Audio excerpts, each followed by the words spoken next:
Bueno, pues bienvenidas y bienvenidos todos a esta nueva edición de Miradas Emergentes y lo primero, feliz año desde la Escuela Internacional de Eneagrama Aplicado.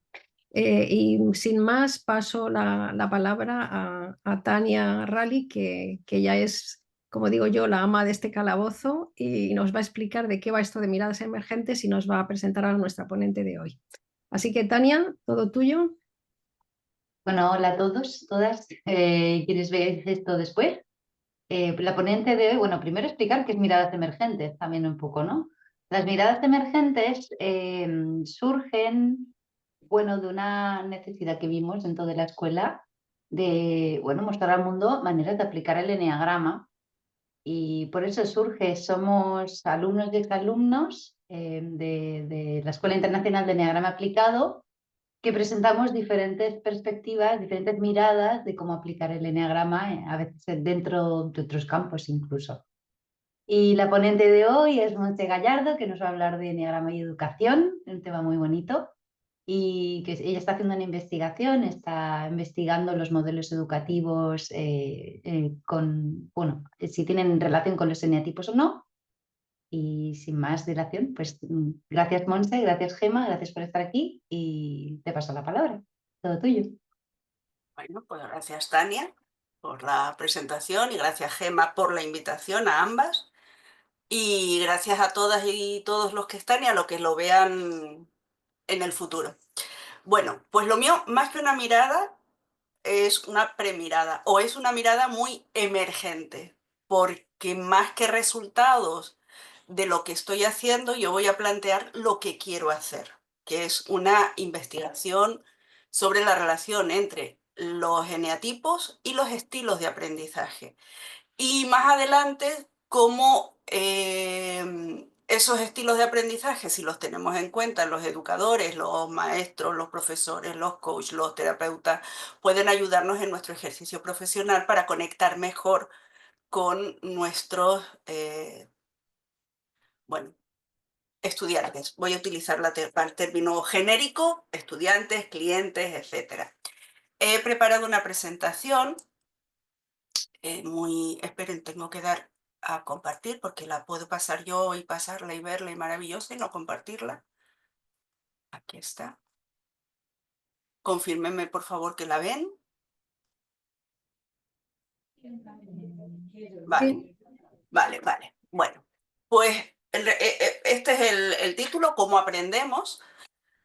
Quizá el año que viene pueda en otras miradas emergentes hablar cómo enseñamos o cómo podemos enseñar según cómo se aprende, que es la relación entre los genotipos y el aprendizaje. Una investigación en curso, en realidad yo la he puesto en curso como muy optimista yo, en realidad está en pañales, estoy empezándola muy en sus inicios y esto va a llevar un tiempo. Pero de hecho ya está empezada, con lo cual en curso está.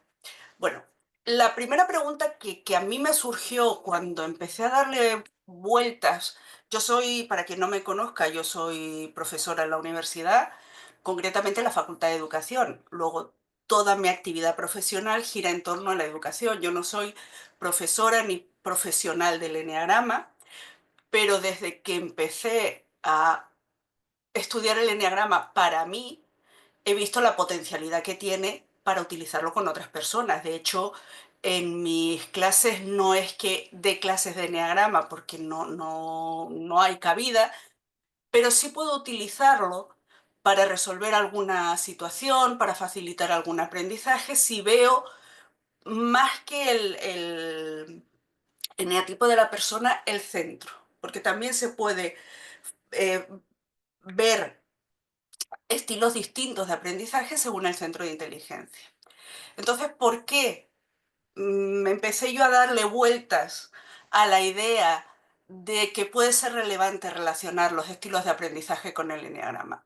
Primero porque es una forma de ampliar el conocimiento que tenemos sobre el eneagrama. Hay muy poco o prácticamente nada escrito sobre estilos de aprendizaje y eneagrama. Sí hay bastantes libros sobre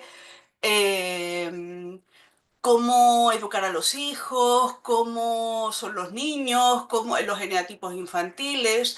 Luego hablaré de esos libros y de mi valoración personal al respecto, que no tiene que ser compartida por las demás personas.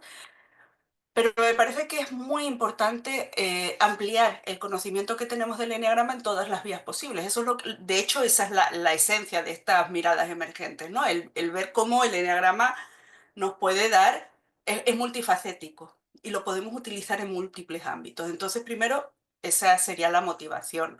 Luego hay una segunda motivación ya más práctica, que es aportar una guía para educadores de cómo, a profesores y profesoras, a padres y madres, es decir, ya directamente en enseñanza de contenidos concretos, de conocimientos concretos, ya sean conocimientos prácticos o teóricos o habilidades o lo que sea, dar una guía de, vale, si tú entiendes que tu hijo o tu hija tiene tendencia a mostrar pautas de comportamiento semejantes a las del eneatipo 1, pues quizá deberías trabajar con tu hijo desde la creatividad, desde el juego, quitando presión, poniéndole alternativas. ¿Por qué? Porque eso va a hacer que se salga de esos patrones y que su aprendizaje pueda ser más rico, ¿no? Entonces, bueno, una guía.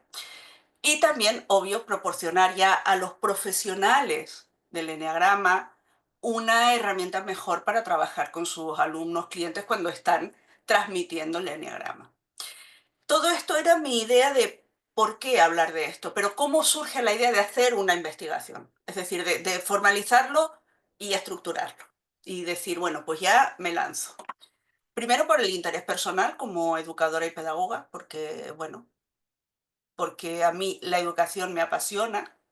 Creo que también hay muchas cosas en educación todavía que hay que ampliar y que se puede aportar mucho a la educación, y me apasiona el eneagrama. Y hay muchas cosas, como he dicho, que se pueden aportar. Pero sobre todo el hacer la investigación es agradecimiento a todo lo que me ha aportado el eneagrama y a las personas que me han acompañado en este proceso y a las que no me conocen de nada ni yo conozco de nada, pero que podrían beneficiarse de esta investigación, de los resultados que se obtengan, porque para mí el eneagrama es el mejor mapa para el desarrollo personal. Hay otros, hay muchos, cada persona encuentra el suyo, yo he encontrado esto, entonces es una forma de decir, vale, gracias a todo lo que muchísima gente ha hecho por mí, yo voy a hacer esto. Y es la forma de decir, bueno, pues voy a investigar en lo que es mi campo, lo que es la educación. Entonces, ¿cómo planteé la investigación? El hecho de ser universitaria, es decir, trabajar en la universidad, hace que la planteé desde una perspectiva bastante técnica, ¿vale? Entonces hay unas hipótesis de trabajo muy sencillitas y unos objetivos a lograr. Como hipótesis de trabajo es que cada eneatipo tiene un estilo de aprendizaje específico, es decir, no voy a hablar ahora de los modelos o de las teorías del aprendizaje, que eso ya es información más pedagógica, y hay varios modelos. Ustedes conocen segurísimo el BAC, que dice que percibimos la información y la procesamos según nuestro centro de atención, que puede ser el visual, el auditivo o el kinestésico, ¿vale? Ese es un estilo de aprendizaje concreto. Pero luego hay, y además que se utiliza sobre todo en este tipo de... se utiliza más en experiencias de aprendizaje experiencial o grupal, o no voy a decir espiritual, pero vivencial, más que en lo que me estoy refiriendo al BAC, a lo que es aprendizaje académico. Respecto a aprendizaje académico, hay muchas teorías educativas, perdón, muchas teorías sobre el aprendizaje. Desde los primeros estudios del conductismo aplicado a la educación o el cognitivismo de Piaget, que para la infancia está bien, pero para personas adultas ya no es explicativo, porque el modelo de Piaget llega hasta la adolescencia, hasta los 15, 16 años. Después seguimos aprendiendo de otras maneras.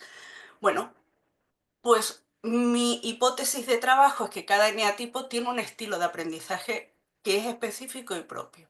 Y una de las cosas que quiero hacer es correlacionar esos estilos de aprendizaje que ya están definidos con cada eneatipo. Es decir, no solo hábitos o no solo características de aprendizaje, sino estilos de aprendizaje. Otra hipótesis es que el centro de inteligencia, ya sea el emocional, el visceral o el mental, puede determinar pautas comunes a los estilos de aprendizaje de los eneatipos que tienen ese centro de inteligencia. Es decir, que sí hay elementos comunes a las personas mentales, a las personas emocionales y a las personas viscerales. Y que, por otra parte, el instinto sí puede aportar matices al estilo de aprendizaje, pero que no son significativos. Es decir, no todas las personas con instinto social van a compartir características de aprendizaje, ni todas las personas con instinto sexual, ni todas con instinto conservación. Pero sí hay, dentro de un eneatipo, hay unas pautas comunes de cómo aprender y se matizan según sus propios instintos. Es decir, un 2 social va a tener ligeras diferencias respecto al 2 conservación y respecto al 2 sexual. Por ejemplo, un 2 social va siempre a preferir actividades en grupo, las que pueda además liderar, mientras que un conservación puede preferir actividades en grupo y le da igual no liderar siempre y cuando reciba feedback positivo de qué guay eres. Y un 2 sexual lo que va a preferir es trabajo en pareja y además que si puede ser la otra persona la que haga el trabajo y llevarse él mismo los aplausos, pues mejor todavía, ¿vale? Pero va a haber matices chiquititos. La realidad es que a los 12, lo veremos luego, en general les gusta trabajar con otras personas, frente a los 5 que no. Para lograr confirmar o no estas hipótesis, hay 3 objetivos que hay que operativizar y que llevar a cabo en la investigación. Primero es indagar en la relación entre el eneatipo y el estilo de aprendizaje. Para eso tendré que definir qué estilos de aprendizaje existen, de esos estilos qué características hay, cuáles corresponden con los eneatipos y a partir de ahí ver si casan o no casan. Determinar en qué medida el centro de inteligencia influye en el estilo de aprendizaje de los 3 eneatipos o no, y entonces en ese caso habrá que ver, según los datos que se obtengan por centro de inteligencia, qué características comunes, si las hay o no. Y en qué medida el instinto influye en el estilo de aprendizaje de cada eneatipo. Estos serían los objetivos que a mí me gustaría lograr porque creo que nos va a dar muchísima información. Como ven, en principio, es una investigación muy ambiciosa. Otra cosa es lo que yo vaya a hacer al final porque reconozco mi ocheidad en esto. Y una de las características de los 8, que también luego iré comentando, es que esto de comprometernos con tareas a largo plazo lo llevamos un poquito mal, nos gustan las cosas más inmediatas, pero bueno, esta es mi propuesta y espero que el compromiso, dado que lo hago yo y porque me gusta, lo consiga. ¿Cuáles han sido los primeros pasos? Es decir, ¿qué he hecho ya en esta investigación? Básicamente he hecho 3 cosas, solo he incluido aquí 2, porque la tercera no es parte de la investigación, aunque me vino muy bien y la voy a comentar. En principio, como se empieza toda investigación, con una revisión bibliográfica. Es decir, tienes que ver cómo está el estado de la cuestión que se llama en investigación, ¿no? He leído libros sobre eneagrama y educación y sobre estilos de aprendizaje. De los libros ya los he puesto al final los más significativos con una pequeña valoración de qué me parece a mí respecto al tema este. Y no he añadido libros sobre estilos de aprendizaje, si a alguien les interesa me los puede pedir porque son mucho más técnicos desde el punto de vista pedagógico y entonces puede que no les interese tanto, ¿vale? Y luego el otro elemento que hice, otro paso que di es elaborar un cuestionario que muchos de ustedes contestaron y gracias, relacionado con los estilos de aprendizaje y los eneatipos.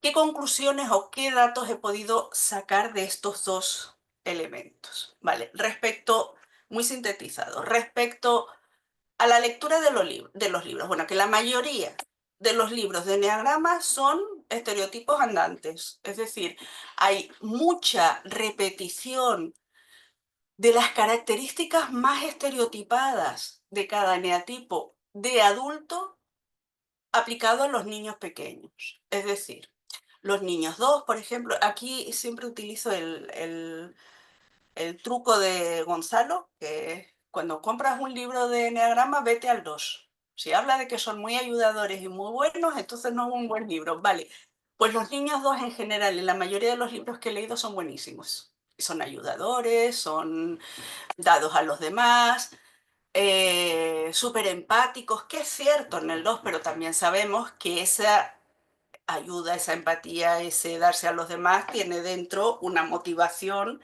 que no es precisamente ser tan ayudador, ese es el medio para lograr su fin, que es qué guay soy, ¿no? Qué guapa soy, qué tipo tengo. Pues eso.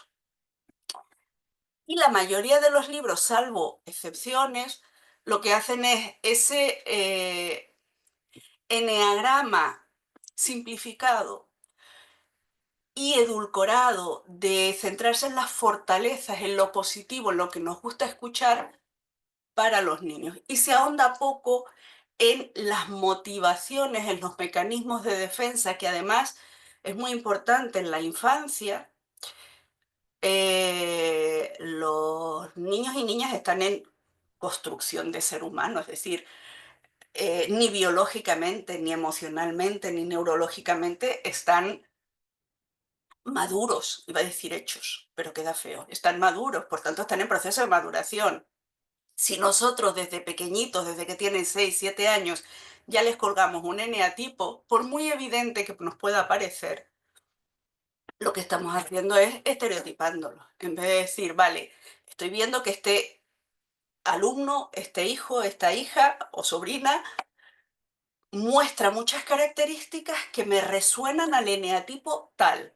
Vale, ¿cómo le doy la vuelta para que no se fije ahí? Porque creo que la finalidad de la educación no es te voy a dar la mejor enseñanza para tu eneatipo, es voy a hacer lo posible para que no te fijes en un eneatipo, sino para que puedas quedarte en tu esencia, con protecciones, con herramientas de manejo ante los conflictos y demás, pero desde la resiliencia y desde la esencia.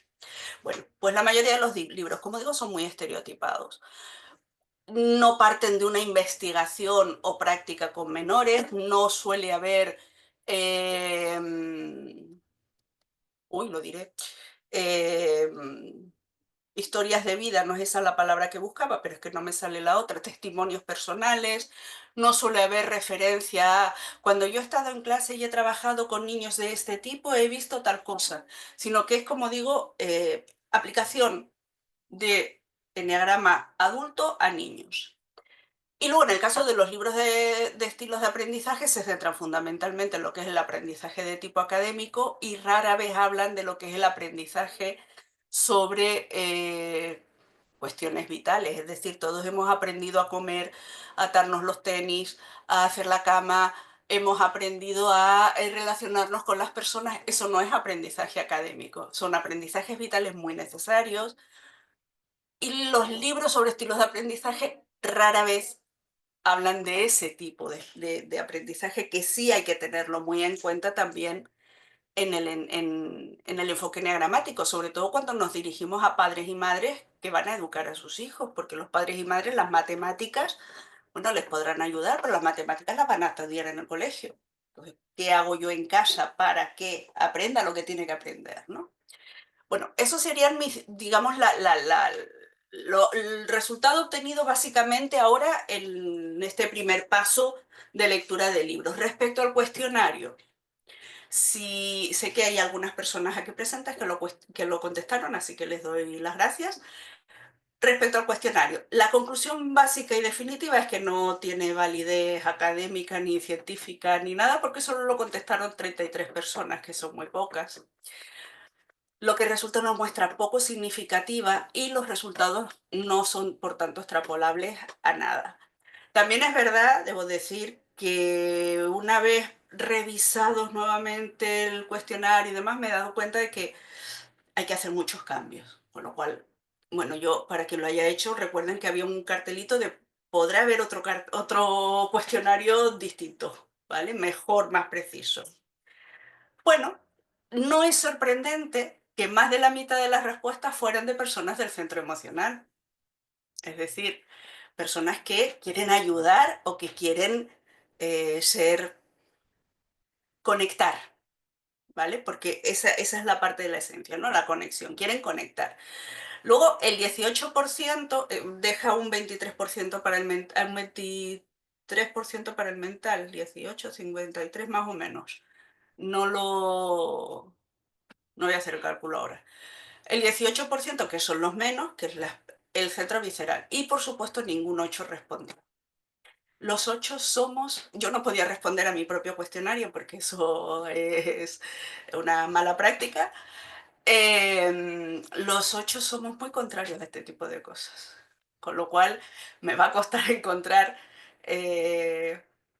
elementos o respuestas o datos sobre cómo se aprende desde el ENEA tipo 8, porque como que no estamos por la labor de colaborar mucho. O sea, lo que nos hayamos ido mucho al 2 en algún momento o algo así.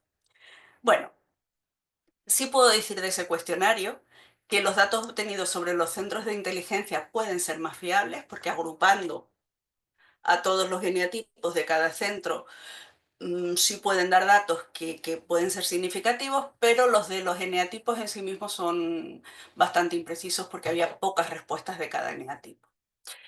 Y en el cuestionario no se incluyó la variable del instinto, por lo que no hay datos. Por tanto, las referencias que he hecho a que el instinto matiza son más de observación directa mía que del cuestionario que no. Aparte de eso, sí hay cosas que se pueden saber ya a partir del cuestionario y de las lecturas. Por ejemplo, respecto a los centros, hay pautas de aprendizaje comunes y que me gustaría, porque esto espero que no sea solo una charla mía, sino que ustedes puedan preguntar y participar y demás. Y Tania gestiona si piden la palabra y demás. Que confirmaran o que no, o que preguntaran o que dijeran, no lo veo claro, ¿no? Porque no sé si sé que hay personas del centro emocional, del centro visceral, bueno, aparte de Tania y yo, creo que no hay nadie más. Y del centro mental, pues no lo sé. Sí, también hay personas aquí en la sesión. Pues un poco que confirmen. Quienes estuvieran... les dije que había una tercera actividad que había hecho, y es que iba a decir, hacer referencia a esa tercera actividad, que también me sirvió de referencia para refinar algunos aspectos respecto a estilos de aprendizaje y eneagrama. El módulo que impartí de educación y eneagrama en el nivel 3 o del curso de eneagrama de la escuela de eneagrama aplicado, que varios de los que están hoy estuvieron en ese curso, pues me sirvió para confirmar algunos aspectos, porque según iba comentando me decían, pues eso sí se cumple en mí, o eso no, o podría matizarse, con lo cual está claro que la visión personal, el testimonio personal es esencial para esta investigación, es decir, la vivencia de cada persona y lo que puede aportar, que es ya lo veremos luego, la principal forma que yo busco de conseguir la información. Bueno, pues por poner algunos datos de cosas que ya sabemos sobre educación, y en esto voy a ser muy rápida, del centro visceral, las personas del centro visceral estamos muy orientadas a lo práctico, en lo aplicable, por tanto, buscamos actividades que o bien sean de hacer, y hacer no quiere decir que sean necesariamente manipulativas, sino que puede ser seguir procedimientos o de hacer yo qué sé, pues haz un listado de no sé qué, siempre y cuando veamos qué utilidad tiene. Porque si no le vemos la utilidad, no me mandes, pero vamos, ni hacer un arroz con leche. Porque si no veo la utilidad, porque ¿para qué es? No, para ver si te queda bien. Pues mira, para eso no lo hago. ¿Vale? Entonces, si vemos que es práctico y además implica hacer, que no es leerme un tocho de un libro y ya está, nos va a llamar a los viscerales. tienden a rechazar tareas que conlleven mucho tiempo. Por tanto, puede ser una buena estrategia hacerlo por pasos pequeños para mantener el enganche con la actividad. Los viscerales pueden trabajar en grupo.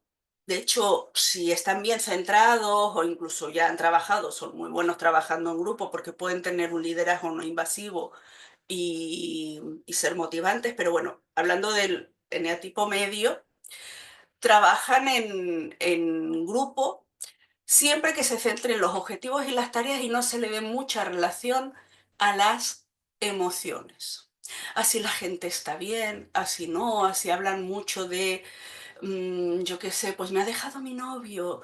Es como, y mira, nosotros lo que tenemos que hacer es esto, lo de tu novio se lo cuentas a tu amiga en otro momento, ¿vale? Los viscerales en general podemos ser muy bordes en casos así. Lo cual no quiere decir que con nuestras amigas fuera, o amigos fuera del entorno de trabajo podamos ser súper amorosos, que tampoco diría yo la palabra súper amoroso para un visceral, pero podemos ser atentos, cariñosos, empáticos.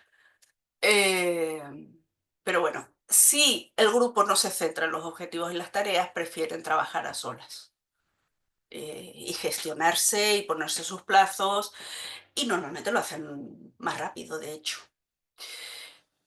Y en cuanto al aprendizaje, aprenden muy bien con la metodología por proyectos, precisamente porque es algo práctico, porque tiene un objetivo muy definido y porque va por tareas.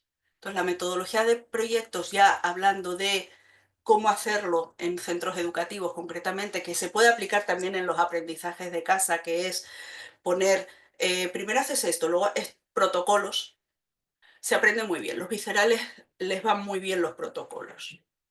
El centro emocional en cambio, prefiere trabajar en grupo, sí cuida las relaciones, ahí sí.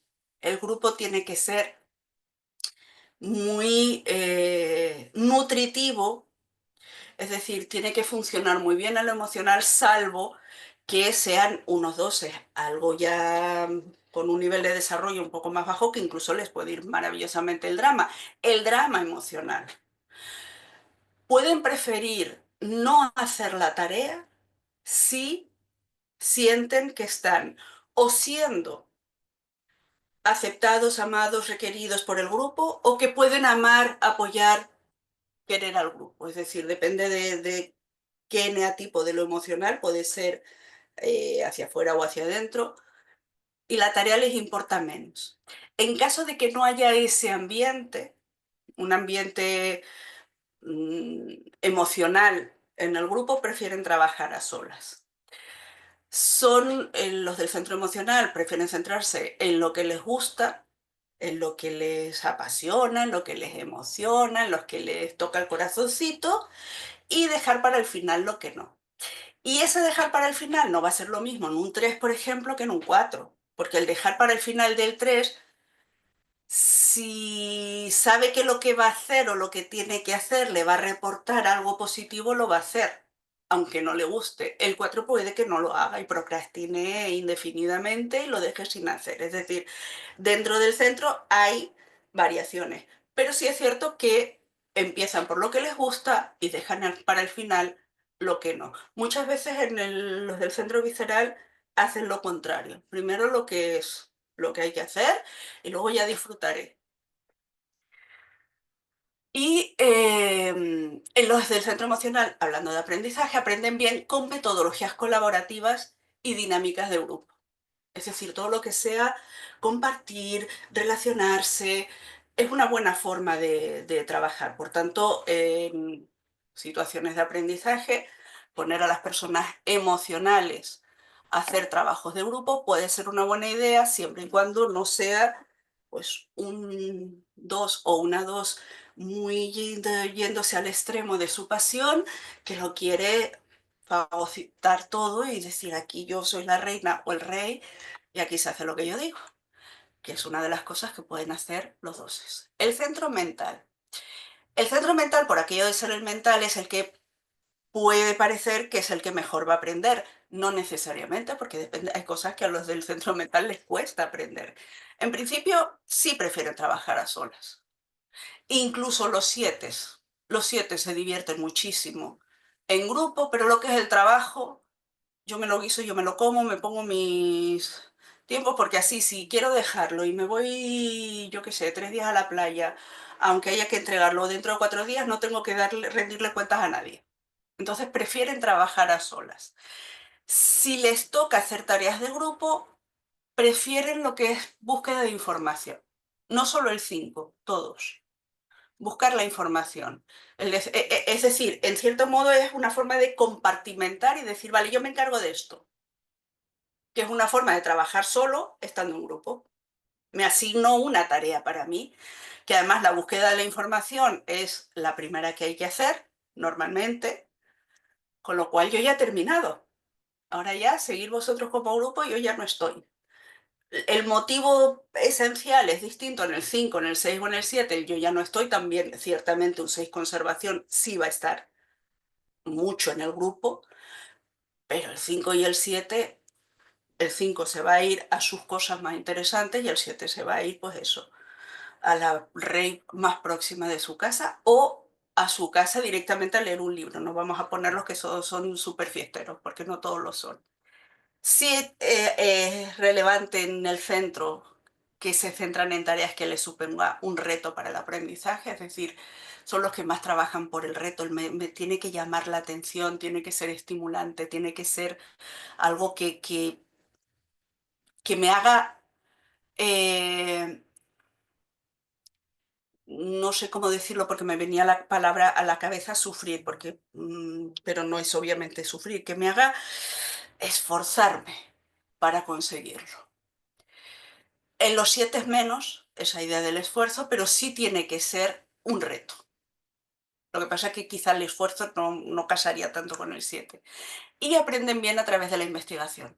Es decir, el 7 más a dando saltos, de ahora me pongo aquí, luego me voy a buscar por allá, el 5 profundizando más, el 6 más orientado al objetivo, pero lo que es investigar es una forma, buscar información es una forma muy buena de aprender para los mentales, con lo cual en tareas o en aprendizajes que sean propios del hogar, de la familia, puede ser interesante fomentar ese, pues vamos a buscar cómo se haría, cómo lo hacía no sé quién, depende también del niño, porque decirle cómo lo hacían los griegos, y a mí que más me da, no sé quiénes son los griegos, pues bueno, ese tipo de cosas dependiendo de cada persona. Y luego he puesto aquí, que no se me mueve esto porque le estoy dando lo que no es, aquí, un par de detallitos muy básicos de cómo aprende cada eneatipo. Hay muchas más características de cómo aprende. Si les comento que esto tiene que ver, o sea, esta información viene de lectura de libros, aquellas características que mejor justificadas están desde el punto de vista del eneagrama, que tienen más que ver con aprendizaje, digamos, formal, escolar, académico y no tanto aprendizaje familiar, porque de eso hay mucho menos, y que yo he podido observar en mis clases. Ya digo, yo no busco el eneatipo del alumnado, pero es que hay algunas personas que es que te lo están cantando. O sea, es que la ves, hablas 2 palabras y ya es que lo sabes. Entonces, bueno, a través de esa observación y teniendo en cuenta que yo tengo unos 200 alumnos por año, pues tengo muestra suficiente para encontrar algún caso en el que pueda fijarme. Bueno, en principio, las personas de eneatipo 1 prefieren entornos de aprendizaje que sean algo rutinarios, algo, no muy rutinarios. Los 9 sí prefieren algo más rutinario, pero los 1 prefieren algo que, bueno, que queden las reglas claras, que yo sepa que voy a llegar y tengo tal procedimiento, que tengo tal horario, que luego les permita cambiar todo y decir es que pues esto lo están haciendo mal y yo lo voy a plantear de otra forma. Pero en principio, si es un buen entorno de aprendizaje, mejor que sea algo rutinario y sobre todo reglas claras. Aprenden bien diseccionando, separando, lo que es la información, hacer esquemas mentales, perdón, esquemas, mapas mentales, mapas conceptuales, listas, es decir, disgregar la información para tenerla muchas veces de manera visual. Esto es algo que no he estudiado, pero me da la sensación de que los unos suelen ser más visuales, a pesar de ser del centro visceral, suelen ser más visuales que otros eneatipos. Pero ya digo que esto es invención por ahora. No hay nada que lo refrende. Lo que está en cursiva son consejos que podríamos dar, es decir, pautas más que consejos, pautas que podríamos seguir por aquello que les decía antes de hay que sacarlos del eneatipo, es decir, lo de diseccionar la información puede estar muy bien.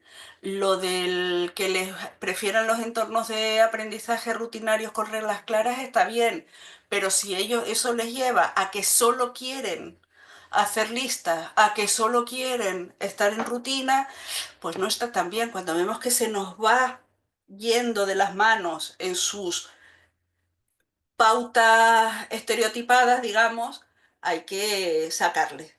Hay que reconectarle con la esencia. Y a los unos les viene muy bien irse a su flechita 7, desarrollar la creatividad, entrarles en la fantasía. ¿Por qué? Porque la fantasía y la creatividad no tienen, no son perfectas, son múltiples. Es decir, en un cuento de hadas nos vale tanto que haya hadas buenas, que haya hadas malas, que haya hadas torpes, que haya hadas de lo que sea. O dragones que no echan fuego o dragones que se meten en el agua. Da igual. Por tanto, esa idea de que el mundo es como es y no es de otra manera, se puede empezar a descolocar. Por tanto, trabajar tareas escolares, tareas de casa, utilizando la creatividad, utilizando la fantasía, haciendo cuentas, puede venir muy bien en el caso de los niños y niñas uno, pero con los adultos la parte de la creatividad es muy buena para el adulto uno. En el caso de del eneatipo 2, los entornos de aprendizaje que prefieren, como ya se los dije antes, específicamente de los emocionales, pero es que es propio de los dos, es que entornos donde lo que se potencia son las relaciones con los demás.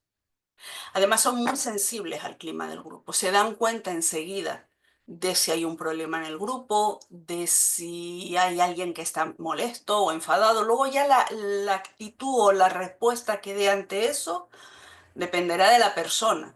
Es decir, podrá acercarse y preguntarle qué le pasa o podrá hacer algo que le pinche más y le mete más el dedo en el ojo, porque luego ya cada persona es. Pero sí capta el estado emocional del grupo en el que está. ¿Perdonen?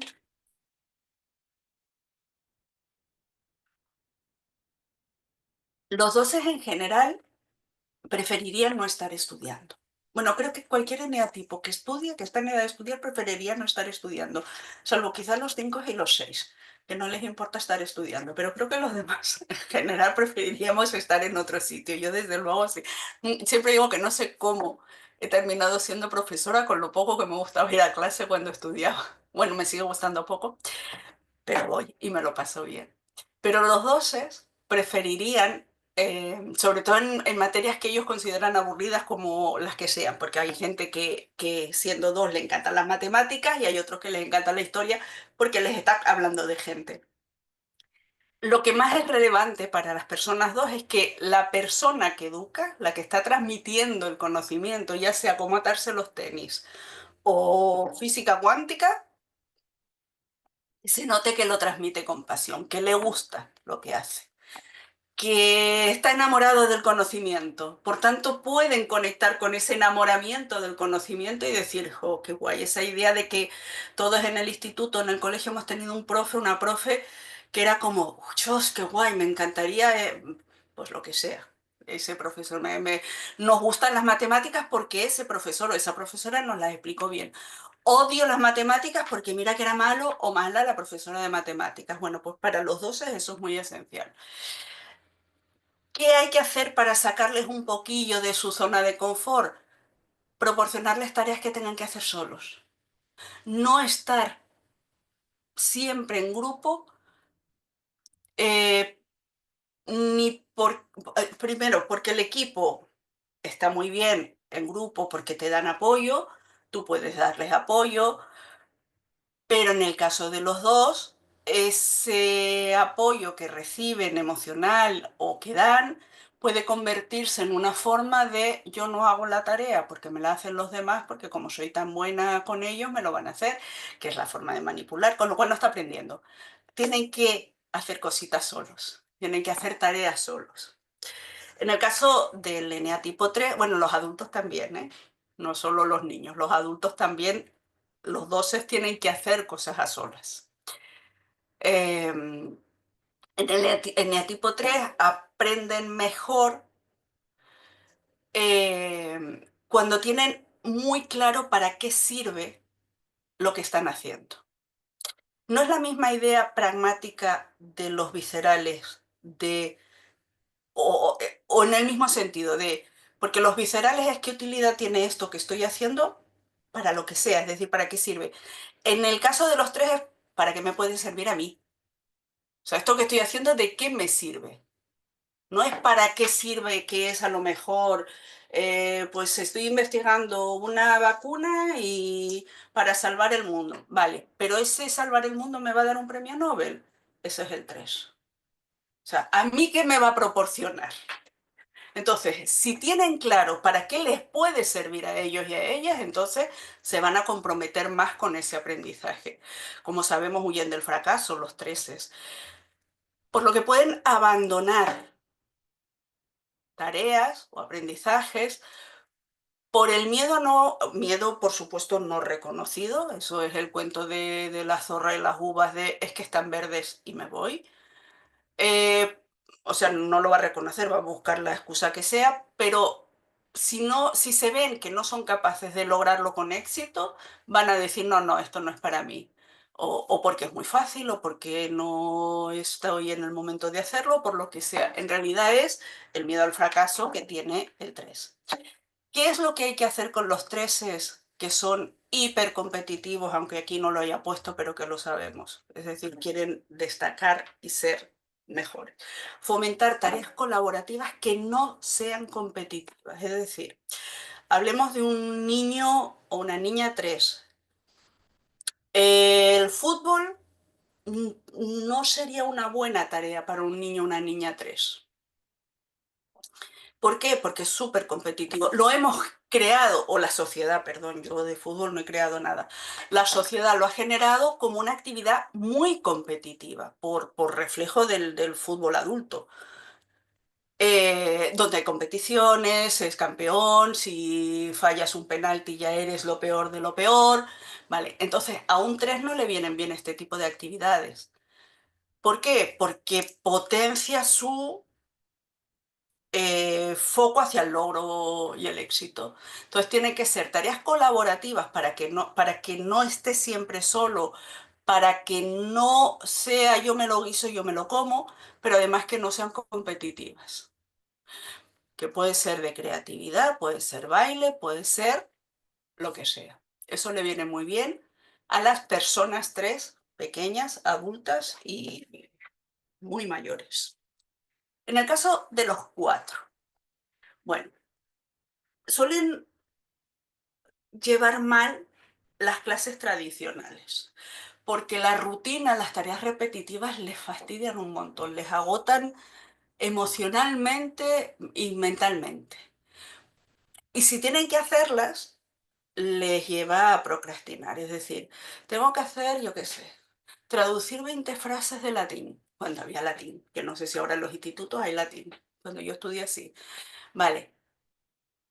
O aman el latín, que en el caso de los 4 puede ocurrir, o lo van a ir dejando, lo van a ir dejando, lo van a ir dejando, porque qué rollo cuando puedo estar leyendo el libro de filosofía del que habló el profesor un día que me ha costado tanto encontrar y en el que menciona no sé qué cosa. Y se pone a leer a Nietzsche, que es muy 4. Bueno, pues es una de las dificultades que hay en el aprendizaje de los 4, que las tareas sean muy rutinarias. Por contra, aprenden por curiosidad, por lo que les llama la atención. Por tanto, lo que debemos hacer con los 4 es generarles siempre curiosidad. Si es el latín, bueno, pues yo qué sé, búscate todo lo que hay, todo lo que hemos heredado del latín, que no sea el lenguaje normal, el vocabulario normal, sino yo qué sé, en medicina, en matemáticas. ¿Que te gusta la filosofía? Pues busca todo lo que hemos aprendido, todo lo que hay latino en la filosofía hoy en día, cosas así. Pero el consejo mejor es dar estructura. Como les gusta, como no les gusta la rutina, precisamente lo que hay que hacer es estructurar su proceso educativo, que no vayan a saltos, que no vayan, esto no me apetece hacerlo hoy, lo voy a hacer en otro momento o no lo hago, sino no, si hay tareas que hay que hacer, y vale también para las tareas de casa, si te toca todos los días hacer tu cama, lavar tu taza del desayuno y yo qué sé, y tender la ropa o recoger la ropa tuya del tendedero, ¿vale? Pues darle estructura a eso, no es cuando me apetezca, cuando ya no me quede más remedio y la ropa pieza en el tendedero porque lleva 6 semanas sin recoger, o la taza lleva todo el día en la cocina sin lavar, o la cama la haces a los 5 días de haberte levantado durante 5 días en una cama sin hacer. No, hay que poner estructura y rutinas. Muy importante que combinen las tareas placenteras con las menos apetecibles. Porque eso va a hacer que sepas, vale, ahora me toca hacer la cama, pero luego a lo mejor me puedo poner a dibujar.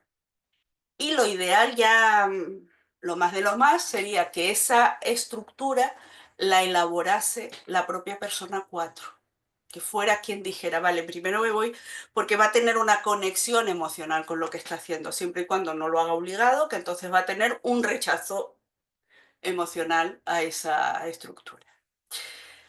Las personas 5, que son las que quizá vincularíamos más con el aprendizaje escolar, pero no necesariamente. Los 5 pueden igualmente fracasar en el ámbito escolar, pueden también ser malos alumnos. ¿Por qué? Porque si consideran que sus profesores lo que les están contando no es interesante para ellos, o no son buenos, o no llegan a nivel intelectual a conectar con ellos, van a pasar 3 kilos. Que puede que en los exámenes luego tengan un buen rendimiento porque se lo preparan por su cuenta, sí, pero que estén bien integrados en la parte académica, al menos del centro escolar, no necesariamente. Los 5 prefieren trabajar solos y realizar tareas de investigación, son los más mentales de los mentales, digamos, de lo que expliqué antes del centro mental, pero esas tareas tienen que corresponder a sus intereses. Si no le interesa, ya va a ser más difícil. Y se motivan con las preguntas que les llevan a profundizar, es decir, hacerles buenas preguntas es una buena forma de potenciar el aprendizaje de los 5. No que los 5 nos pregunten, sino nosotros preguntarles a los 5. ¿Y por qué crees que? ¿Y cómo lo harías si? ¿Y qué pasaría si? Un easy es gloria bendita para un 5. ¿Y si esto? ¿Por qué? Porque le da para pensar, para eh, buscar alternativas, para buscar información. ¿Qué ocurre? Viven tanto en la mente que se olvidan, lo sabemos, del cuerpo. En el caso de los 5, para mejorar el aprendizaje, para sacarle de su zona de confort tan centrada en los contenidos, en la investigación, en el trabajo más intelectual, lo que hay que hacer es potenciar su conexión con las emociones. Y siempre mejor a través del trabajo corporal, del movimiento. Ya sea baile, ya sea deporte, ya sea lo que sea. En el caso del deporte, en este caso podría ser fútbol, siempre y cuando no se quede en el banquillo todo el rato, no sea un inútil en el fútbol. ¿vale? Sí es cierto que la mejor actividad de movimiento para conectar con las emociones es la biodanza, pero es verdad que los niños, yo normalmente no conozco grupos de biodanza para niños y a los niños y niñas no les suele gustar, pero puede que el baile sí, y no necesariamente el ballet clásico y convertirlo en un Billy Elliot, puede ser el ballet urbano, puede ser, yo qué sé, bailar lo que es esos movimientos que es de robot, que no sé cómo se llama, lo que sea. Pero algo que sea trabajar el cuerpo y dejar la mente un poco en blanco. Los eneatipos 6. Para estas personas, niños o adultos, necesitan entender la lógica interna de lo que están aprendiendo. Es decir, no es que tenga que ser un proceso. O sea, no es que tengan que profundizar, sino que tienen que ver claramente cuál es el proceso que se sigue para el aprendizaje, de dónde viene cada cosa, por qué esto se sigue de esto otro, cómo se relaciona con lo demás allá. Es decir, la secuencia de aprendizaje tiene que quedar clara, porque si no se pierde. Por lo mismo necesitan instrucciones claras de qué hay que hacer, qué resultados se espera, cómo lo pueden hacer, y de esa manera van a aprender mejor. Ahora, esa manera, como ya he ido diciendo, les fija en el eneatipo. Por tanto, ¿qué podemos hacer con aquellos, ya con los adultos también habría que hacerlo, pero más profundamente, pero con niños y niñas que empiecen a mostrar unas pautas semejantes y que reconozcamos como de eneatipo 6, pero que no vamos a decir este niño es un eneatipo 6 porque todavía tiene tiempo de madurar y utilizar otras estrategias? Mostrarse claros y abiertos, contestar a sus preguntas de manera precisa para aportarles confianza y seguridad. Los 5 y los 6 son los que mejor aprenden con las preguntas, de manera distinta. Los 5 contestando preguntas y los 6 haciendo preguntas. Y en estas preguntas que nos hacen los 6, dándoles confianza y seguridad, tenemos también que hacerles ver que no hay respuestas únicas para todo. Que por eso lo de la apertura, ¿no? El decir, bueno, esto se puede hacer de varias maneras. Ese mensaje también le viene bien al uno, el de se puede hacer de varias maneras, porque los unos también son la idea por otro motivo de hay que hacerlo así. Y sobre todo hay que llevarlos, aunque no lo he puesto aquí, a que cada vez tomen más decisiones autónomamente. A que sean ellos, los niños y niñas y los adultos y adultas 6, los que vayan tomando sus decisiones sin preguntar tanto qué es lo que tengo que hacer. Pero en principio, y como pasos iniciales, responder de forma clara para que se genere confianza y luego empezar a decirle, ¿tú cómo lo verías? ¿Tú cómo lo harías? Cuéntame. ¿Vale? Es decir, devolverle la pregunta. En el caso de los eneatipos 7, prefieren enfocarse en tareas que tienen aplicación inmediata. No por su conexión pragmática como los viscerales, sino porque si tiene aplicación inmediata lo va a poder usar en algo que tal vez le dé satisfacción, placer, divertimento. Y si no, como es aplicación inmediata, he terminado, adiós, me voy a otra cosa. ¿Vale? Pero sí prefieren tareas que son preferiblemente breves y que además se van a poder utilizar para allá. Priorizan lo que les gusta más frente a tareas que consideran aburridas, que prefieren no hacerlas, que de hecho muchas veces las abandonan. Ya sabemos que los 7 en muchas ocasiones dejan los proyectos a medias, las tareas a medias, porque han encontrado algo que les gusta muchísimo más, que les va a aportar mucho más, y van saltando de tarea en tarea. Bien, ¿qué hay que hacer en este caso, especialmente con los niños? Plantearles una tarea cada vez y no permitirles la dispersión. Es decir, tareas pequeñitas, eso sí, no pueden ser megatareas, porque entonces sí se va a dispersar, queramos o no queramos, y cuando le hemos puesto a estudiar a las 10 minutos pasamos por ahí y el niño ya ni está, ni sabemos dónde está, pero tareas relativamente cortas que en sí misma tenga aplicación, que vean que les sirve esa pequeña tarea, pero que luego la puede seguir para que no se disperse. En el caso del eneatipo 8, tareas prácticas y breves. Cuesta los 8, como dije antes de los viscerales en general, pero los 8 especialmente, comprometerse con tareas a largo plazo. No sé si es porque tenemos, voy a decir en persona, yo, una ala 7 importante o por qué, pero eso de estar poniendo codos y dedicarle mucho tiempo a las cosas, como que no.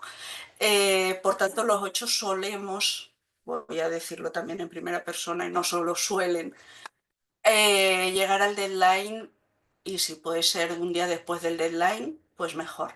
Si no puede ser porque no hay manera, al deadline último minuto.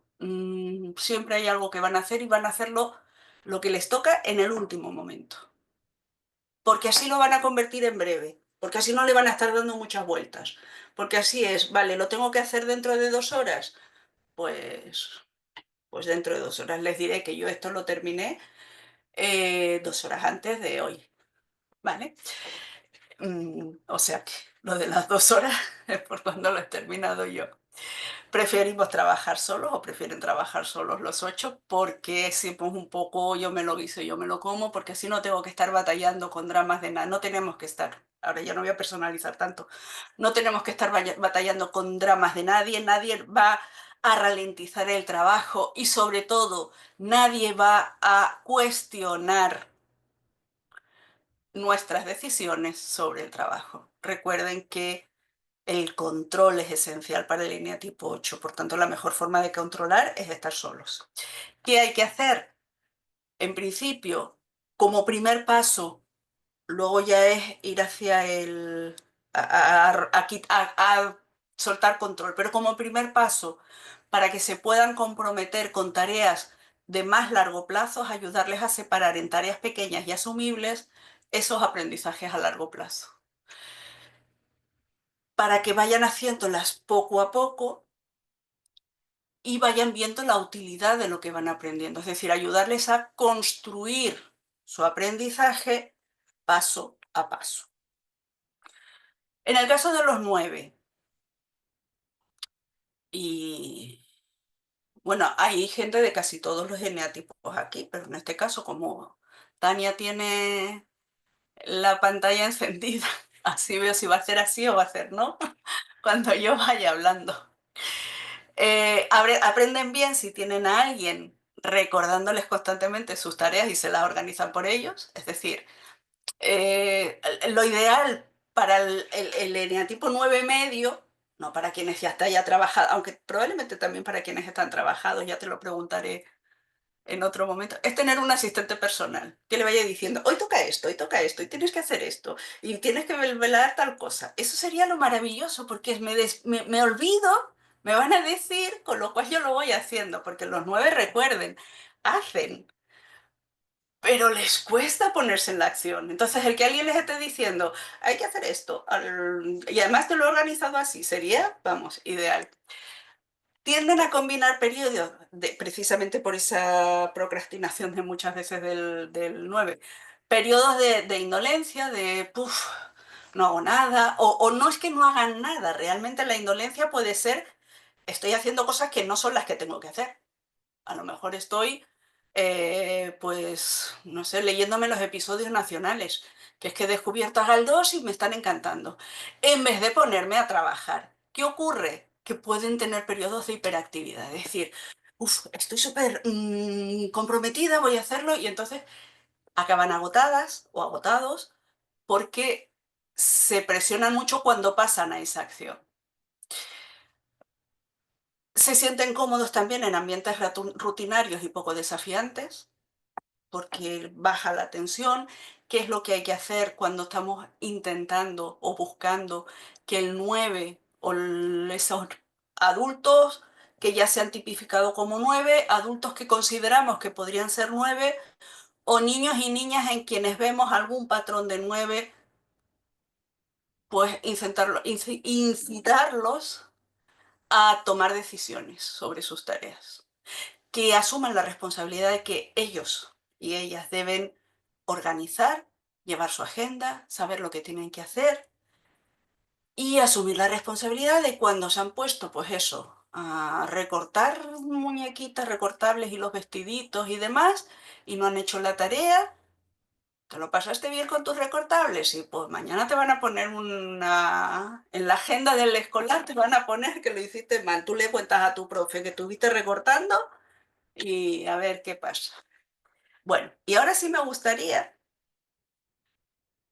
que esto no fuese solo yo, falta un poquito todavía, que alguien hiciese algún comentario sobre esto, si les ha parecido relevante, si se sienten identificadas, si no. Tania, ¿tú quieres? Sí. Yo me siento identificada, sí.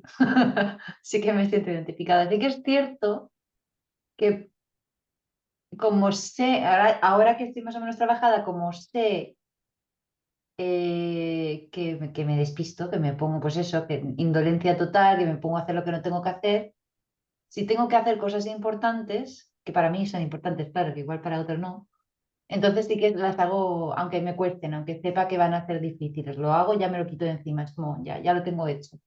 Entonces sí que es muy a lo práctico, ya está, hecho. Entonces ya me puedo dispersar todo lo que quiera porque ya lo he hecho. Eso, como dije antes, es muy de los viscerales, es decir, primero hago lo que tengo obligación y luego ya lo que me apetezca. Es una pauta y bueno, en el caso tuyo, además te sirve para hacer lo que hay que hacer. Exacto, sí, Bien. totalmente. Y lo que comentabas del centro visceral, no me acuerdo ahora qué fue. Si me vuelves a poner la diapositiva, esa, está justo. Sí, totalmente. Es que es total. Lo de trabajar en grupo, sí, me parece muy bien trabajar en grupo, pero si me están haciendo perder el tiempo y no estamos trabajando en lo que hay que hacer, me pongo nerviosísima. O sea, prefiero trabajar sola. Y de hecho, casi todos mis grupos de la universidad eran con otra chica que también era una 9. Hacíamos rápido y luego ya pues es eso, hacíamos las cosas, lo hacíamos bien. Primero hacíamos lo que nos costaba y luego ya, pues, a tomar unas cañas. Pero era esto, porque es que si no nos juntábamos nosotras dos era imposible. La gente se ponía a hablar, a charlar, qué tal tu prima y tu novio y tu no sé qué, y no, me venía un poco nerviosa, la verdad. Gracias. ¿Alguien más? Yo Me quería, hacer un inciso, invitar a la gente a eso, a encender las cámaras y charlar. sí. Yo puedo, Sí, hola. sí, adelante, Nati. Nada, todo del 2, sobre todo el hecho este que si no, muchos profesores que me han quedado, digamos, en el recuerdo, que recuerdo con amor, son los que en cierta manera me han enamorado. Es como que yo aprendo sí o sí por una vía erótica. Si no, no me dan ganas de estudiar, como dices, como decías.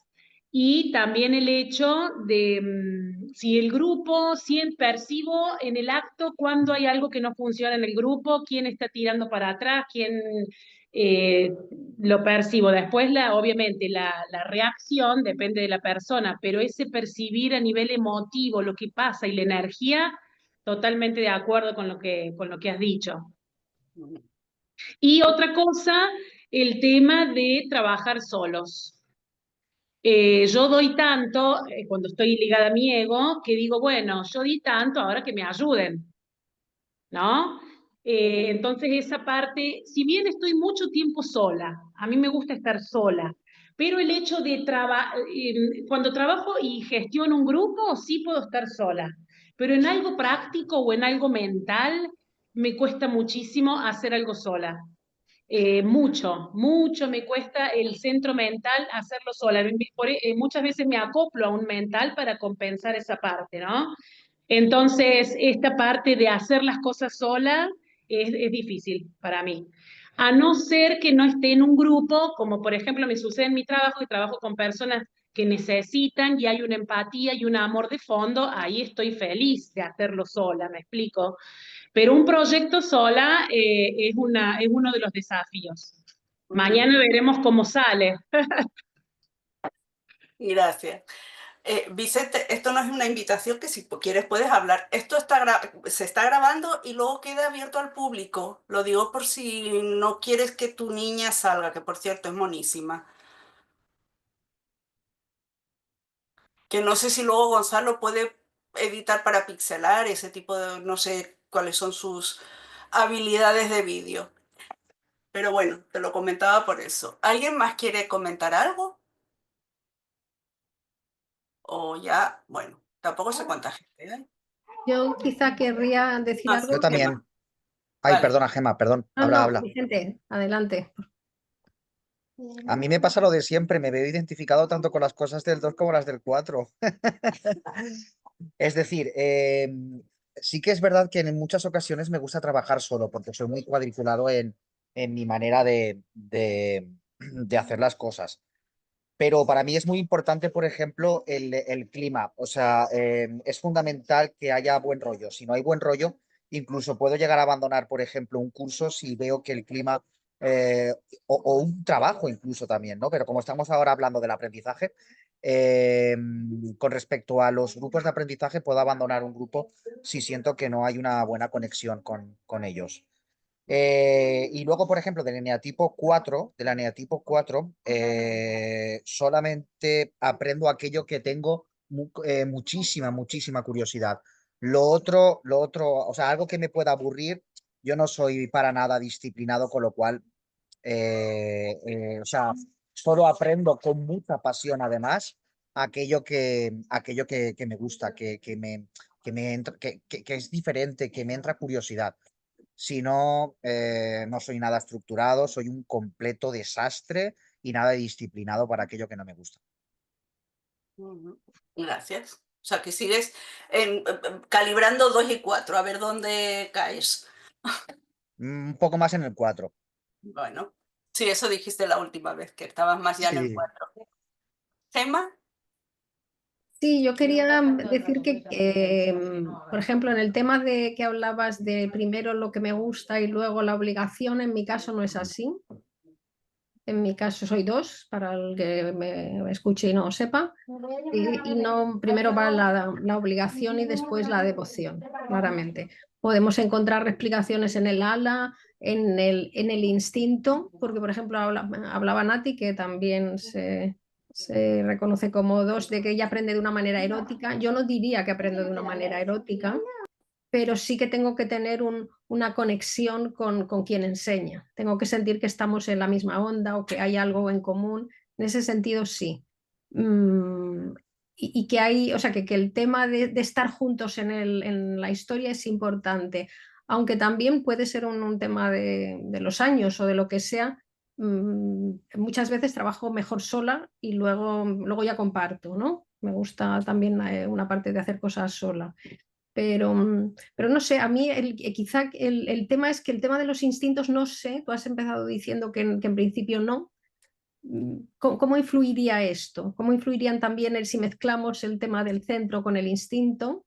¿Cómo influiría? Pero bueno, para no complicarlo, quizá es mejor empezar tomando los centros como primera cosa. Y a mí sí me parece que desde luego los centros es la mejor manera de afrontar lo que tú estás haciendo. Es decir, que me parece que el abordaje es muy adecuado y yo creo que va a llegar a buen puerto. No sé qué saldrá, pero tiene sentido para mí, por lo menos.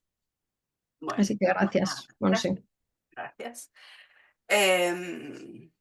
Algo iba a decir y se me olvidó de lo que has dicho tú. Bueno, aparte de que alguien dice por ahí que es más 3 que 2, y los 3 también tienden a hacer primero lo que hay que hacer y luego lo que es una broma, ¿eh? Lo del 3 y el 2. Tú ya sabes por qué va. Que a veces Gonzalo dice que te pones muy 3 y él se pone muy 2. O sea que... Y no sé si muy tres, o sea, sí es cierto que o muy tres o muy uno, lo podemos ver desde los dos ángulos, pero es curioso, es decir, yo soy como lo que hay que hacer. vamos a hacer lo que hay que hacer y después ya no nos vamos de chupipandi, curiosamente. Y yo, vamos, no tengo duda de ser un 2 y yo creo que él no tiene duda de ser un 3. No, ninguna. Ninguna, pero sé que tenéis esa broma porque además lo ha comentado en cursos y demás, no es Sí, porque sí, lo sí, haya sí, dicho no, y aquí es en una privado, realidad. sino que lo habéis comentado ambos. Sí, sí, es una realidad, sí. Sí, sí. Y ahí vuelvo a pensar un poco lo que decía antes, quizá el instinto, o sea, mi social y su sexual, o el, no sé, quizá el del social es como un poco más tieso y más, no sé. A ver, lo que yo dije del instinto no es que no tenga relación, es que por observación lo que yo he visto es que matiza, ¿vale? No es que sea tan significativo como puede ser el instinto perdón, el centro en el que todos los viscerales comparten características. Yo no he visto que todos los sexuales compartan características respecto al aprendizaje, pero también es cierto que no ha sido el foco de mi investigación hasta ahora y no sé hasta qué punto lo va a ser en el futuro, porque es lo más complicado, porque además eso me introduce una variable en la investigación Sí, sí, súper sí. compleja. Lo que dije es que no incluí en el cuestionario preguntas sobre el instinto, con lo cual no tengo datos.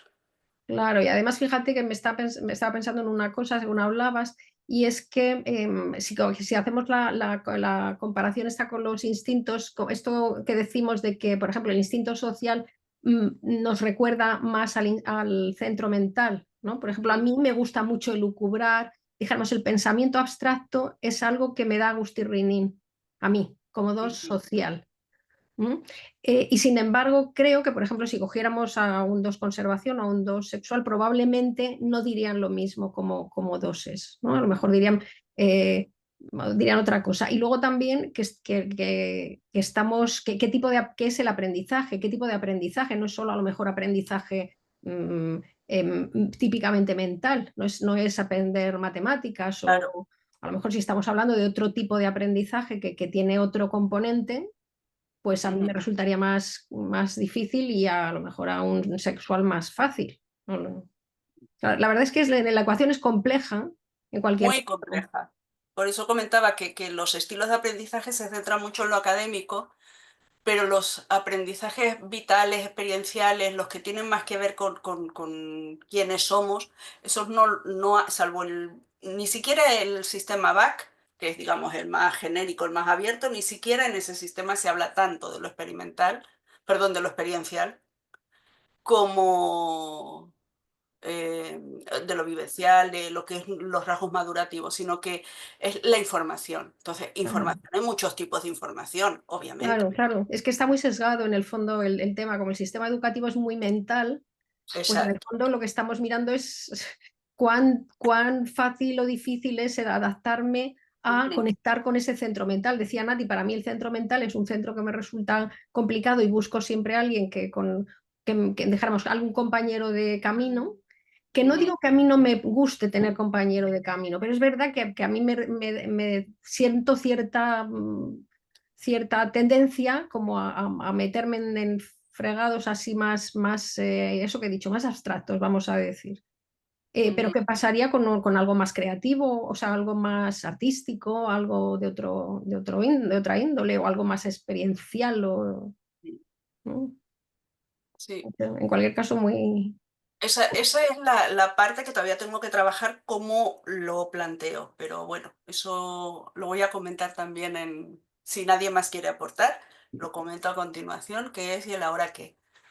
¿Qué va a pasar ahora después de estos primeros pasos? Porque estos son los primerísimos. Ahora hay que seguir dando pasos.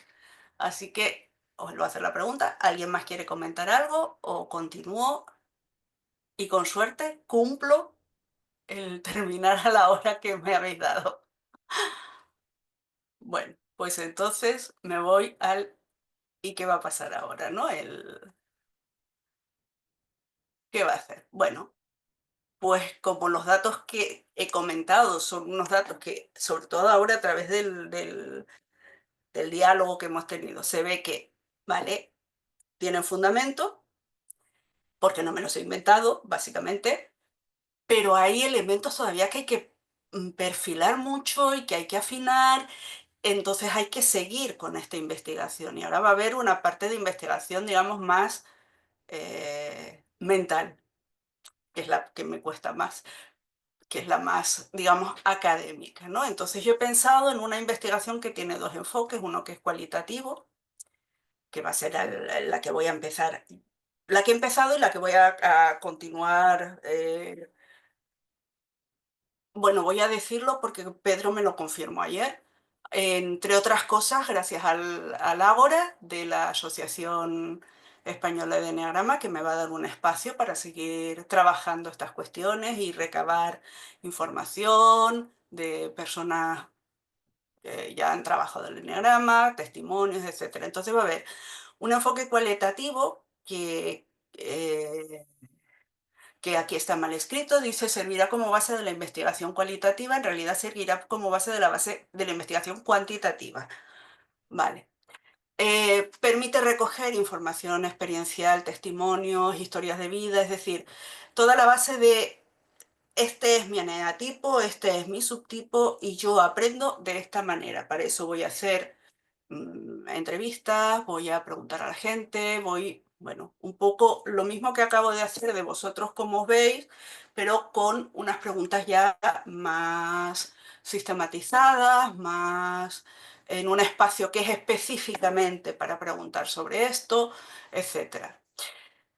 Y ahí sí voy a incluir el subtipo para ver si hay patrones en los según los instintos o no. Y cuando tenga eso ya pasaré al enfoque cuantitativo, es decir, sistematizaré toda la información que recoja, sacaré patrones comunes, veré categorías y a partir de ahí ya sí podré elaborar un cuestionario para pesárselo a gente desconocida que espero que alguien conteste, por lo menos algún 8 que no sea yo, y ver qué sale de ahí.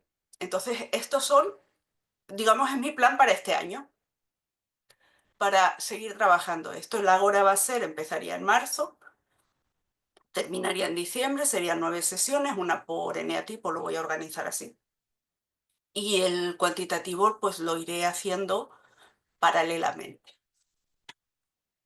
Y con eso ya sería mi presentación, pero antes os dije que iba a comentaros la bibliografía que yo he utilizado, la básica, para para ver educación y eneagrama. Aquí os he puesto la que son, salvo el de naranjo, que es cambiar la educación para cambiar el mundo, que para mí, si vas a estar trabajando cuestiones de educación y eneagrama, hay que leerlo. No habla de estilos de aprendizaje, ¿vale? Prácticamente no habla de eneatipos, pero creo que para darle sentido al tema de eneagrama y educación, pues hay que leerlo.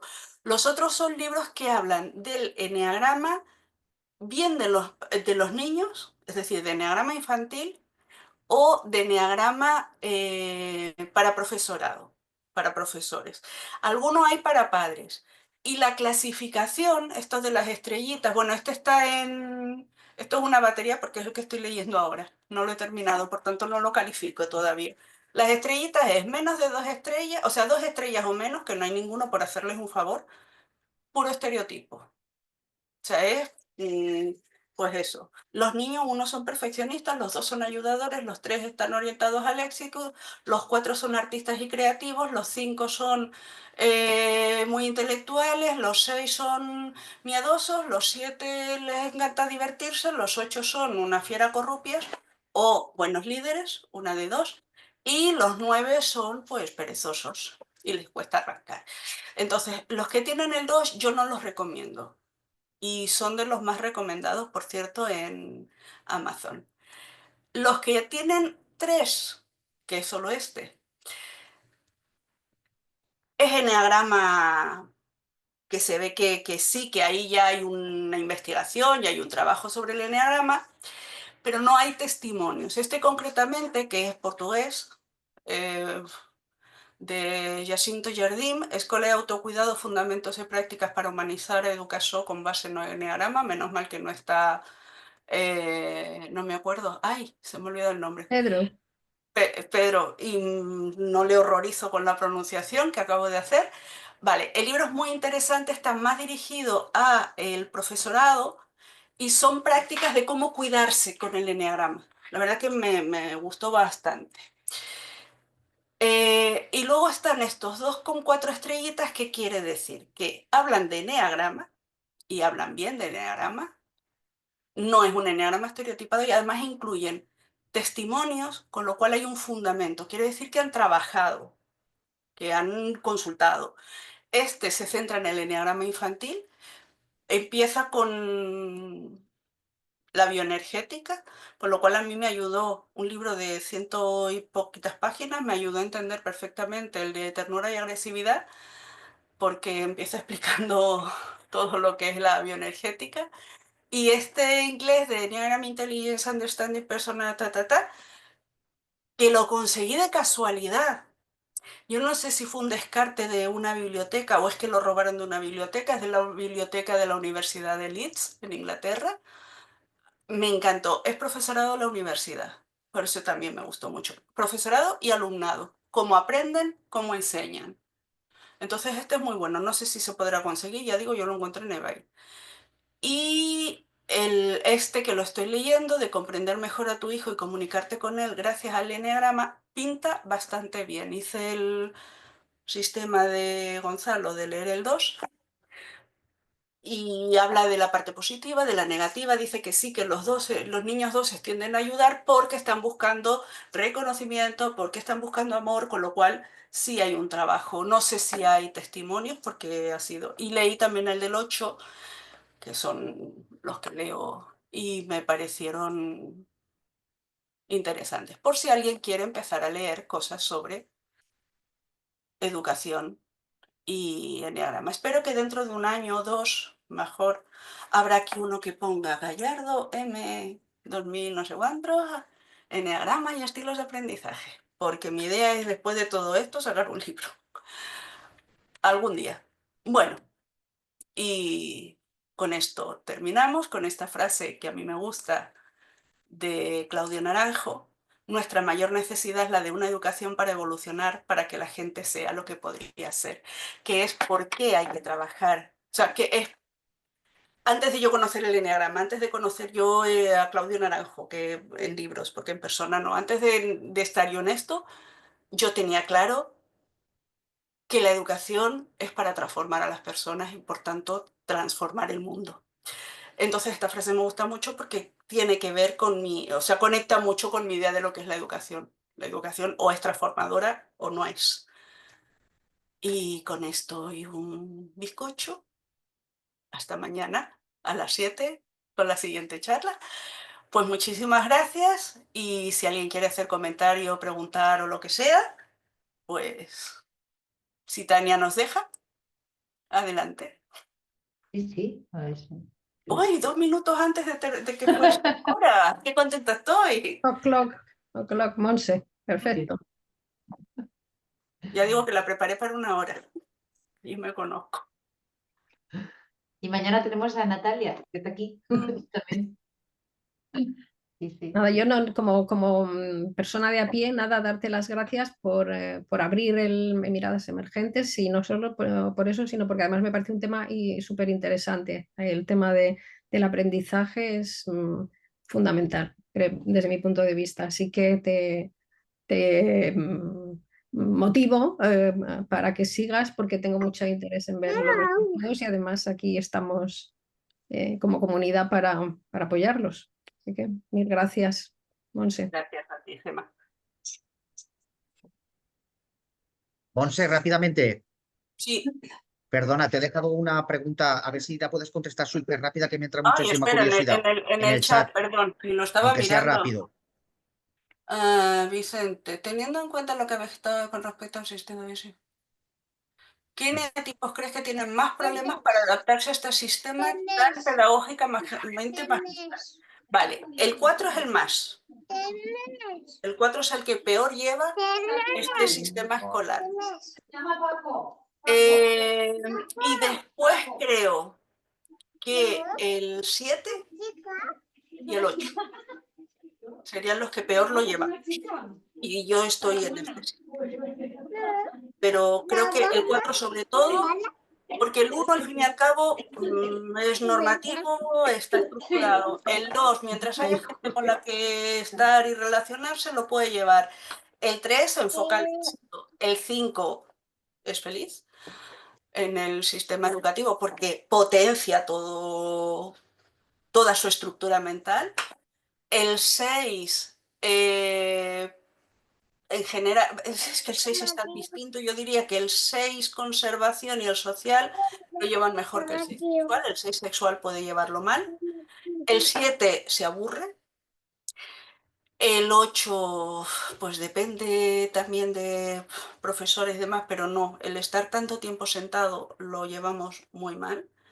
Y el 9, pues se inhibe, si se aburre, se inhibe y se va a dónde te ibas, o a dónde te vas, Tania, por ahí. ¿Sabes qué hacía yo en el colegio cuando me aburría? Venga, Ponía palitos por cada minuto que pasaba en una hoja. Un palito, otro palito, otro palito, otro palito, otro palito. Con tal de no escuchar. pues eso. El 9 puede parecer adaptado, pero a ver, si me preguntas de verdad, yo diría que ningún eneatipo disfruta realmente en el colegio. También hay colegios y colegios, ¿eh? Hay colegios que funcionan muy bien.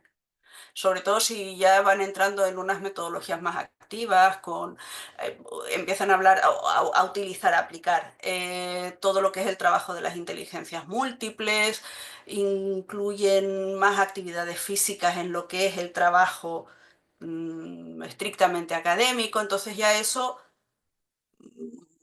es mejor porque engloba más características de los niños y las niñas. Los institutos sí son ya la muerte para la mayoría de los eneatipos. Adolescencia y entorno normativo, adiós. Bueno, pues Muchas gracias, Monse. Me esto, gusta mucho. gracias. Enhorabuena. Y por el trabajado que estás haciendo, que parece que no, pero todo el trabajo que hay detrás, tela. Y el que queda. Mm. Pero bueno, todavía sigo entusiasmada. Espero que no se me vaya el entusiasmo. No, no, no. Claro que Si no. no, lo traslado a otra persona. No, aquí Bueno, estaremos para apoyarte, Monse. gracias. Para cuando esté yo de bajona, decirme, venga, que es muy interesante, sigue adelante. Esas cosas. ¿Qué necesitas que hagamos para que sigas adelante? Búscame 5 ochos que quieran darme el testimonio, que ya eso sé que me va a costar, pero lo conseguiré, lo conseguiré. Bueno, pues muchas gracias y así que lo dejo para no irme mucho de rango de tiempo. Y mañana, Nati, perdón, que lo Sí, lío. gracias, Monse, me Yo encantó. puede que llegue un poquito tarde, tengo examen a las No hay 4, pero yo problema. creo que en una hora lo he terminado. Bueno, no hay Lo ningún que problema. bajo de la universidad y demás, pero yo creo que lo resuelvo. Bueno, muchas gracias, Monse. Bueno, gracias a todas y a todos. Pues nada, hasta mañana a Esto, las 7, hasta hora mañana. de España peninsular. Exacto, las 6 Canarias, las 7 Italia y Ale en Ecuador, ni idea. Pero No, bueno, eso 7 que es Italia también. Bueno, nos pues aquí vemos. cerramos. Chao, chao Hasta a todos. mañana. Hasta mañana.